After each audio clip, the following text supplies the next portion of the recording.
दोस्तों, आज मैं जो कहानी आपको सुनाने जा रही हूँ वो जिंदगी के हर मोड़ पर आपका साथ देगी। बहुत समय पहले की बात है। महात्मा बुद्ध अपने शिष्य आनंद के साथ एक जंगल से गुजर रहे थे। वे दोनों श्रावस्ती के गांव की तरफ जाना चाहते थे। चलते चलते दिन ढल गया, लेकिन उन्हें वो रास्ता नहीं मिला। काफी देर हो चुकी थी। वे दोनों चलते जा रहे थे। काफी देर चलने के बाद उन्हें गांव जाने का रास्ता मिल गया। महात्मा बुद्ध और उनके शिष्य आनंद अपने मंजिल की तरफ बढ़ रहे थे, परंतु काफी देर चलने के बाद भी उन्हें वो गांव नहीं दिखाई दिया। कुछ दूर चलने के बाद उन्हें सामने से एक आदमी आता हुआ दिखाई दिया। उस आदमी को देखकर आनंद उसके पास गए और वहां से गांव की दूरी पूछे। आनंद के पूछने पर उस व्यक्ति ने बताया कि ज्यादा दूर नहीं है, बस यहाँ से 2 कोस और है। उस व्यक्ति की बातें सुनकर आनंद बहुत खुश हुए और गौतम बुद्ध से बोले कि अब बस 2 कोस और चलना है। महात्मा बुद्ध और आनंद ने उस व्यक्ति का धन्यवाद किया और वहां से आगे चल पड़े। वे दोनों 2 कोस का सफर तय कर लिए, लेकिन अभी तक वह गांव उन्हें नजर नहीं आ रहा था। इस पर आनंद को क्रोध आने लगा। वो गौतम बुद्ध से कहते हैं कि हे बुद्ध, उस आदमी ने तो कहा था कि 2 कोस चलने के बाद गांव आ जाएगा, लेकिन यहाँ तो कुछ नजर ही नहीं आ रहा। वह व्यक्ति हमसे झूठ बोला था, शायद मुझे वह गलत रास्ता बता दिया। आनंद की बात सुनकर गौतम बुद्ध मुस्कुराए और आगे बढ़ने लगे। इस पर आनंद गौतम बुद्ध से कहते हैं कि बुद्ध, उस आदमी ने हमें भटका दिया है। वह गलत रास्ता बता दिया था ताकि हम लोग भटक जाएं। 2 कोस चलने के बाद भी गांव नजर नहीं आ रहा है। आनंद की बातें सुनकर गौतम बुद्ध बोले, आनंद, हम लोग थोड़ा और आगे बढ़ें, शायद वो गांव हमें मिल जाए। कुछ दूर आगे बढ़ने के बाद सामने से एक और आदमी आता हुआ दिखाई दिया। आनंद उस आदमी के पास गए और फिर उससे गांव की दूरी पूछे।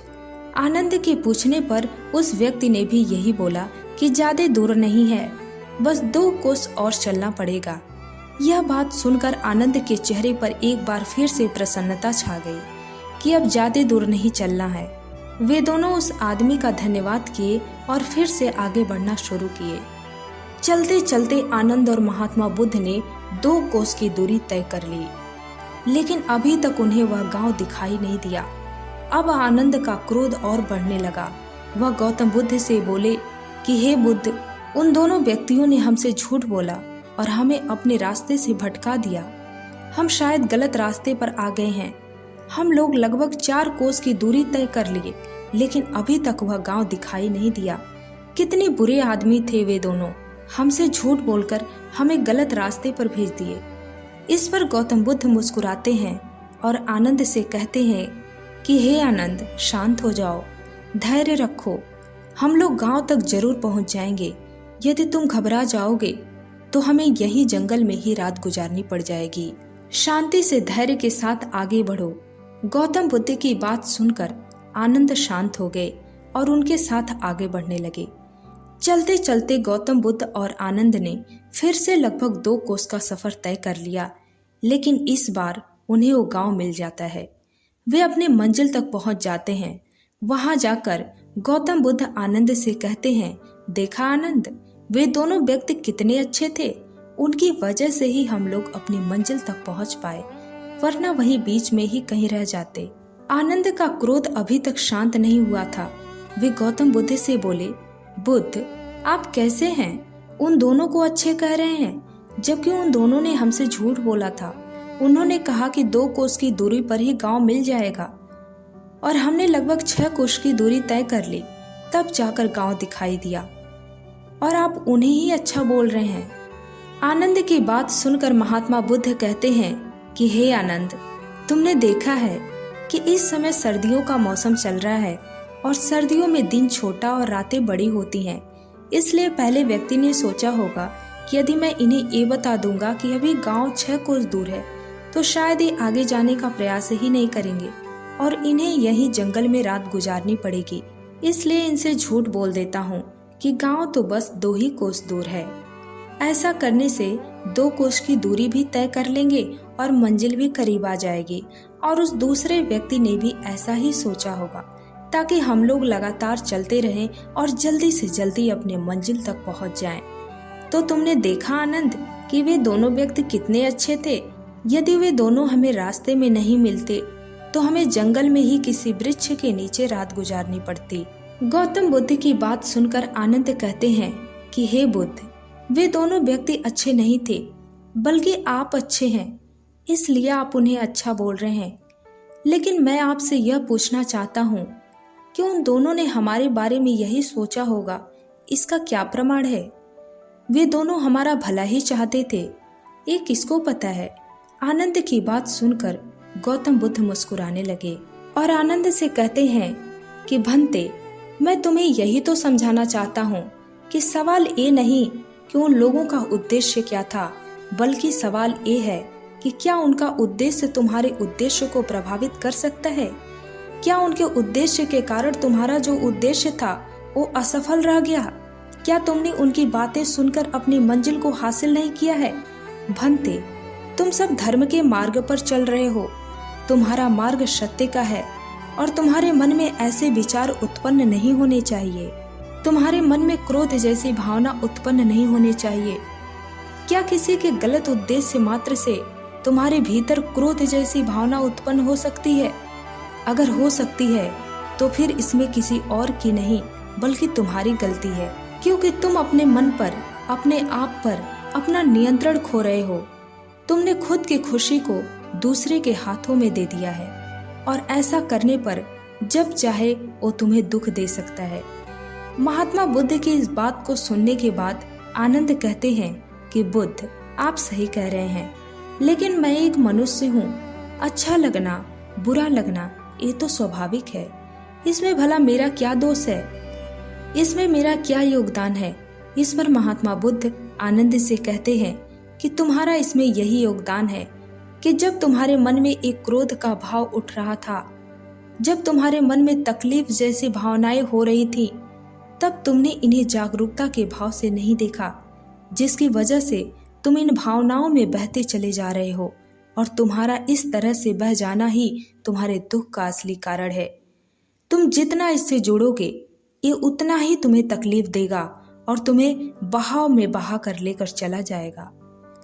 महात्मा बुद्ध की इस बात को सुनकर आनंद का क्रोध शांत होने लगा और आनंद को ये भी समझ आ जाता है कि गलती उन व्यक्तियों की नहीं बल्कि गलती आनंद की है, और इसके लिए वो महात्मा बुद्ध से क्षमा मांगते हैं और कहते हैं कि हे बुद्ध, आपने मुझे मेरी गलती बता दी, मुझे मेरी गलती का एहसास हो गया, मुझे क्षमा कीजिए। इस पर महात्मा बुद्ध आनंद को आशीर्वाद देते हैं। साथ ही महात्मा बुद्ध और आनंद उस रात उसी गांव में बिताए। अगले दिन सुबह जेतवन के लिए निकल जाते हैं। दोस्तों, सबसे पहली बात तो यह है कि किसी भी चीज को देखने का दो नजरिया होता है, एक सकारात्मक तो दूसरा नकारात्मक। अब यह आप पर निर्भर करता है कि आप किसी चीज को कैसे लेते हैं। यदि आप सकारात्मक सोच रखते हैं तो बुरी परिस्थिति में भी आप अपना धैर्य नहीं खोएंगे, और यदि इसके विपरीत आप नकारात्मक सोच रखते हैं तो जरा सा भी परिस्थितियां आपके प्रतिकूल हुई तो आप अपना धैर्य खो बैठेंगे। हर चीज का दो पहलू होता है, एक अच्छा तो दूसरा बुरा। चाहे कोई वस्तु हो या इंसान, यदि आप उसकी अच्छाइयां देखते हैं तो आप कभी दुखी नहीं रहेंगे। इसके विपरीत यदि आप उसकी बुराइयों पर ध्यान देंगे तो हमेशा दुखी रहेंगे। और दूसरी बात यह है दोस्तों कि जब हम अपने मंजिल की तरफ बढ़ते हैं तो रास्ते में बहुत सारी समस्याएं आती हैं। बहुत लोग हमें रास्ता भटकाने के लिए मिलते हैं, लेकिन इससे हमें घबराना नहीं चाहिए, धैर्य के साथ आगे बढ़ना चाहिए। यदि आप बुरी परिस्थितियों को देखकर घबरा गए तो फिर आप वहीं रह जाएंगे, और यदि आप धैर्य के साथ आगे बढ़ते गए तो एक दिन आपको आपकी मंजिल जरूर मिलेगी। यहाँ अच्छे और बुरे दोनों लोग हैं, कुछ आपको रास्ता बताते हैं तो कुछ भटकाते हैं। तो आपको रास्ते चलते लोगों की बातों में आकर विचलित नहीं होना है। आपका लक्ष्य क्या है ये आपको पता है, इसलिए लोगों को सुनिए, लेकिन आप उनकी बातों से प्रभावित मत होइए। आप अपने दिमाग से काम लेते हुए सकारात्मक सोच के साथ आगे बढ़ते रहिए। और एक महत्वपूर्ण बात यह है दोस्तों कि हमें अपने लक्ष्य को छोटे छोटे हिस्सों में बांट देना चाहिए। इससे क्या होता है कि जैसे ही हमें एक लक्ष्य प्राप्त हुआ तो उससे हमें खुशी मिलती है और हम अपने अगले लक्ष्य को पूरा करने में तन मन से लग जाते हैं।